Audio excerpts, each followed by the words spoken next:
trenutno slobodan strelac što se tiče poslovnih obaveza. Da. Profesor sam srpskog jezika i književnosti, nezaposlena. Po struci diplomirani ekonomista, trenutno nezaposlen. Elektrotehničar, trenutno nezaposlen. Bravar po struci, nezaposlen. Diplomirani filolog anglista iz Kragujevca. Zaposlen?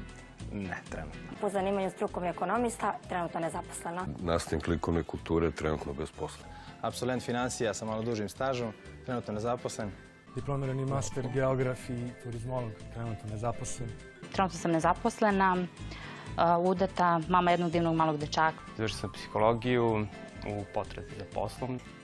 Pa trenutno studiram, ali sad tražim posao trenutno. Mašinski tehničar po struci, nezaposlen. Diplomirani turizmolog, bez posla, nažalost, trenutno. Pa trenutno nezaposlen, Dragan Cerović iz Beograda, otac dvoje dece. Nezaposlen. Trenutno? Da, trenutno. Nezaposlen, trenutno. I trenutno nezaposlen. Trenutno sam nezaposlen. Nezaposlen. Nezaposlena? Pa nezaposlen, oženjen, otac jednog ćerke. Nedavno sam diplomirao na pedagoškom fakultetu. Nezaposlen trenutno, to bi bilo to.